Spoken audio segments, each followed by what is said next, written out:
నమస్తే. తెలంగాణ ఉపాధ్యాయులకు సంబంధించిన అధ్యక్షులు ఉన్నారు. సార్ చెప్పండి సార్, మనకి ఇప్పుడు ఎందుకు అసలు ఈ ధర్నా అనేది చేస్తున్నారు? ఇప్పుడు ధర్నా చేయడానికి గల కారణం ఏంటి? ఈరోజు తెలంగాణ ప్రాంత ఉపాధ్యాయ సంఘము రాష్ట్ర స్థాయి ధర్నా పిలుపు మేరకు వివిధ జిల్లాల నుంచి విచ్చేసినటువంటి ఉపాధ్యాయ మిత్రులు ఇంత పెద్ద మొత్తంలో రోడ్ ఎక్కడానికి గల కారణాలు ఏంటంటే ఈ ప్రభుత్వానికి చిత్తశుద్ధి లేకపోవడమే. ప్రభుత్వము వారి యొక్క మేనిఫెస్టోలో పెట్టినటువంటి అనేక అంశాలు విద్యారంగపరమైనవి కావచ్చు, లేదా ఉపాధ్యాయులకు సంబంధించినటువంటి కావచ్చు. అందులోపల మొదటి అంశం ఏంటంటే గత 3 ఏళ్ల నుంచి పిఆర్సి ఇవ్వవలసి ఉండింది, కానీ ఈ రోజు వరకు కూడా గవర్నమెంటు నిమ్మకు నీరెత్తనట్టు వ్యవహరిస్తూ ఉంది. కాబట్టి అదొక అంశంగాను, అదేవిధంగా భారతదేశంలో ఎక్కడ చూసినా ఏ రాష్ట్రంలో చూసినా 6 డిఏలు ఇప్పటి వరకు పెండింగ్లు లేవు. కేవలం తెలంగాణ గవర్నమెంట్ మాత్రమే 6 డిఏలు పెండింగ్లో ఉంచడం అనేటటువంటిది.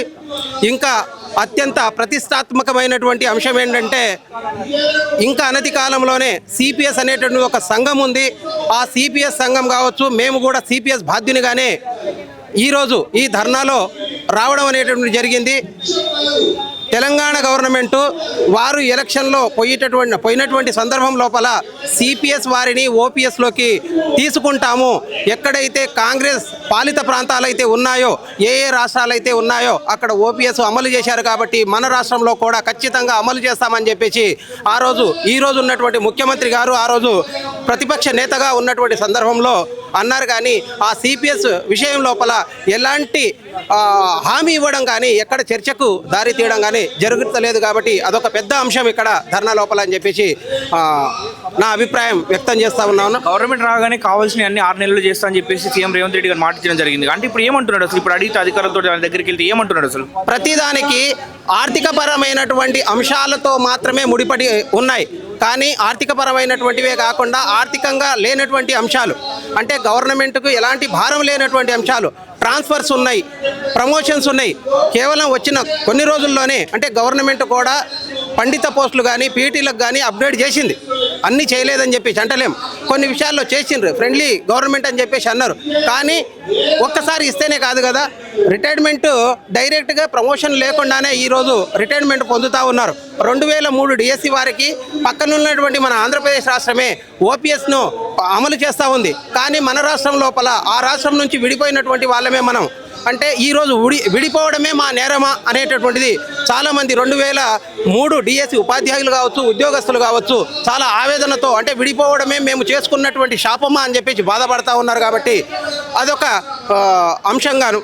వీటితో పాటు కేజీబీలు కావచ్చు, మోడల్ స్కూళ్ళు కావచ్చు, 010 కింద వాళ్ళకు కూడా 1 నాడే జీతాలు చెల్లించాలని చెప్పేసి, సర్వీస్ రూళ్ళు వాళ్ళకు కూడా ఉండాలని చెప్పేసి, దాని తర్వాత ఈ మధ్యలోనే వచ్చినటువంటి మధ్యాహ్న భోజన పథకం యొక్క అంశం ఏంటంటే పాఠశాల లోపల మా దగ్గర చదివేటటువంటి పిల్లలందరూ బీద పిల్లలు కాబట్టి బీద పిల్లలకు నాణ్యమైనటువంటి భోజనం అందుతుందా లేదా అని చెప్పేసి టేస్ట్ చేయడానికి ఒక ఇన్ఛార్జి టీచర్ ఉండాలి. అతని మాత్రం టేస్ట్ చేయాలి. ఎవ్రీడే ఒక ఇన్ఛార్జి టీచర్ ఎవరైతే భోజనం చేస్తున్నారో ఆ టేస్ట్ రిజిస్టర్ లోపల ఎలా ఉంది అని చెప్పేసి రాయవలసి ఉంటుంది. కానీ ఉపాధ్యాయులందరికీ మేము టిఫిన్లు పెడతాం లేదా భోజనాలు, అంటే ఒక ఉపాధ్యాయుడు టిఫిన్లు చేయలేనటువంటి పరిస్థితిలో ఉన్నాడా? ఎవరో ఒకరు ఇన్ఛార్జి ఖచ్చితంగా తినాలి. రేపటి నాటికి పిల్లలకి ఏమైనా ఇబ్బంది అయితే ఆ టీచర్కు కూడా ఇబ్బంది కావాలి. కాబట్టి ఒక్కరికి తినమనడం ఒక భావ్యం, కానీ అందరు టీచర్లకు వాళ్ళకేదో లేదు కాబట్టి, అంటే టిఫిన్లతోనే సరిపెడతారా, డిఏలు ఇస్తారా, టిఫిన్లు పెడతారా అనేటటువంటి దాదాపు ఒక 14 అంశాలు ఉన్నాయి సార్. ఆ 14 అంశాలను తీసుకొని ఈరోజు రాష్ట్ర వ్యాప్తంగా దాదాపుగా 6 నుంచి 8 వేల మందితో ధర్నా కార్యక్రమం చేపట్టడం జరిగింది. అలాగే ఇప్పుడున్న గవర్నమెంట్ గత 3 నెలల నుంచి మీకు వైద్యం సంబంధించిన అని చెప్పేసి ఇన్సూరెన్స్ అని చెప్పేసి 1% అనేది 3 మంత్స్ నుంచి కట్ చేస్తుందట కదా. 3 నెలల నుంచి 1.5 మా బేసిక్ పే లోపల గవర్నమెంట్ కట్ చేస్తూ ఉంది. కానీ దీనికి ఒక ట్రస్ట్ ఉంది కాబట్టి ఆ అంశాన్ని నేను పెద్దగా ఇక్కడ ప్రస్తావిస్తలేను. అంటే అది ట్రస్ట్కు సంబంధించినటువంటి అంశం, దాంట్లో గవర్నమెంట్ పాత్ర ఉన్నప్పటికీ ట్రస్ట్ సభ్యులే తీసుకుంటారు. కాబట్టి ఇంకా విధి విధానాలు ట్రస్ట్ అనేటటువంటి కాలానుగుణంగా మారుతూ ఉంటాయి. కాబట్టి ఆ అంశాన్ని నేను ఇక్కడ పెద్దగా చర్చిస్తాను. అలాగే ముఖ్యమంత్రి విద్యాశాఖ మంత్రిగా పెట్టుకున్నాడు కదా, ఒక శాఖని ఆయన దగ్గర పెట్టుకుని విద్యకు సంబంధించిన శాఖను పెట్టుకుని ఇలా చేయడాన్ని ఎలా చూడొచ్చు? అంటే మేమేం ఊహించినామంటే ఒక ముఖ్యమంత్రి మా మీద ప్రేమాభిమానంతో నాణ్యమైనటువంటి విద్య పేద పిల్లలకు అందించాలనేటటువంటి ఒక పెద్ద మనసుతో తీసుకున్నాడు కాబట్టి విద్యా వ్యవస్థలో ప్రక్షాళన జరుగుతుంది. అంటే ప్రమోషన్స్ వస్తాయి, ట్రాన్స్ఫర్స్ ఉంటాయి, డిఎస్సి పడుతుంది, అన్ఎంప్లాయ్మెంట్ చాలా రోజు రోజుకు పెరుగుతుంది కాబట్టి నిరుద్యోగులకు ఉద్యోగం వస్తుంది అని చెప్పేసి అనుకున్నాం. కానీ ముఖ్యమంత్రి ప్రియతమ ముఖ్యమంత్రి తన దగ్గరనే శాఖను పెట్టుకున్నప్పటికీ కేవలం గవర్నమెంట్ ఫామ్ అయిన తర్వాత ఒకసారి మాత్రమే డిఎస్సి కండక్ట్ చేయడం జరిగింది.